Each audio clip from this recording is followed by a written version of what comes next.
then proceeded to email Governor Thompson. I telephoned Governor Thompson's office, and I sent a certified letter telling him that we would be in town on the 17th, and we'd sure appreciate the opportunity to meet with him and discuss that issue.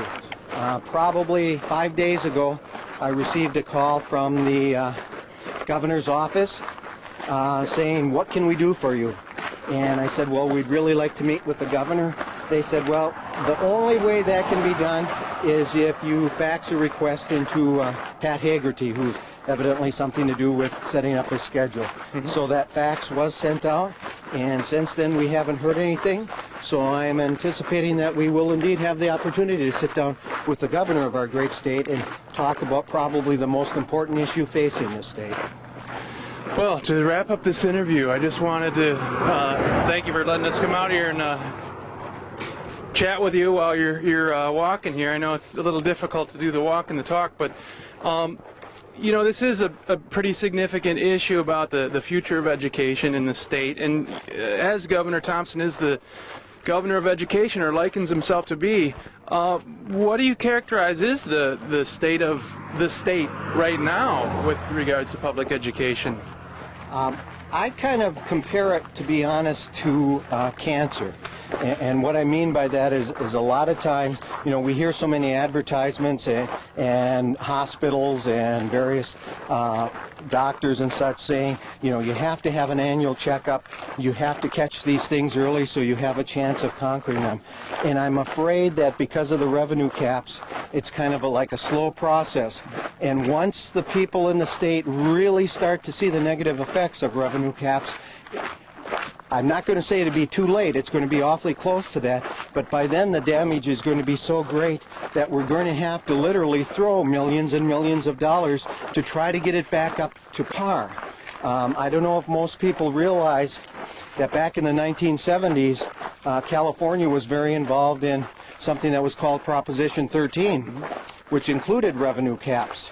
California went from being one of the 5 top states in the United States academically to now where they're in one of the bottom 10 states. We don't want that to happen in Wisconsin. We can't let that happen. The governor's been pretty successful in manipulating what is said to make people believe that the revenue caps are all about teachers' salaries. And that's not true. There's not one person who's making this 240-mile march that's out to make more money for teachers. That's called the QEO, Qualifying Economic Offer. There's nobody here that's asking for more pay for teachers. We're asking for fair treatment of our kids in the public schools of Wisconsin. We care, and that's what we want to see happen. All right, well, thanks again for this interview, and we'll keep tabs on the walk as it progresses. Sounds great. I appreciate you coming out and listening to us. Have a great day.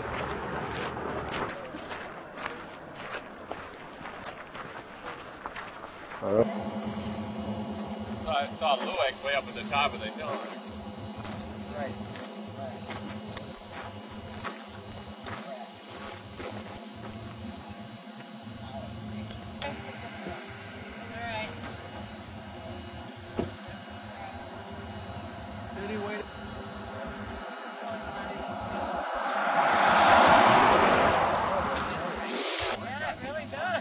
The other day we were walking and I got behind, so I started to jog. Yeah. Partners are real power walks. I can't keep up with her, but I can. I don't underwear. Okay, maybe we could just get some of the names of the folks out here and tell us where you teach, or if you're a citizen, parent, what have you. Okay, my name is Pam Kunch. I'm a parent of a 7th grader, and I also teach at Phillips Elementary, 3rd grade. Phillips Elementary grade, okay.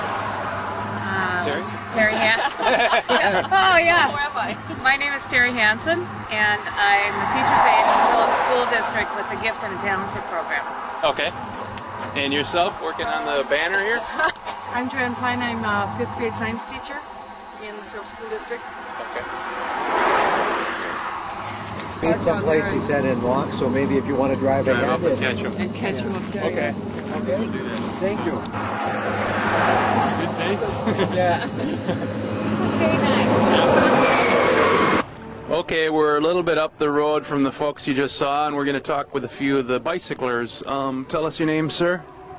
I'm Jim Bertram, and I'm with Cooley Region United Educators. It's a unit out of La Crosse, and this route that they're on now is just east of the area that I serve, and look forward to coming down today, being with them.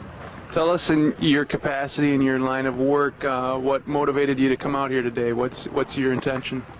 Well, as a staff person and getting out to the local associations of not only teachers but support staff, I've found that there's a tremendous suppression from the revenue controls, and regarding the qualified economic offers, or QEOs, it's actually having an impact on more than just teachers, because local boards of education are saying, well, we're going total package of 3.8 with teachers, and we're going to do the same with you.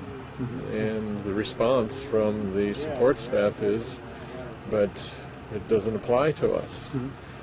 And the response from the boards of education is, well, it's going to, and the revenue controls tell us it's going to. What does this mean for the schools and the districts there? How are people trying to deal with this in the long haul? Well, they're looking very closely at the impact that it has on the class sizes. They're looking closely at the facilities within the classroom that they have, and they're coming up short of staff that is needed, and particularly when it comes to special education, there's a real concern for those students. And when the facilities are not there to be utilized, this is a grave concern for the educational program for the kids. Well, thanks very much for being out here today, and best of luck with your biking. Well, thank you. We've enjoyed it, and enjoyed talking with the people about this. Okay. Thank you.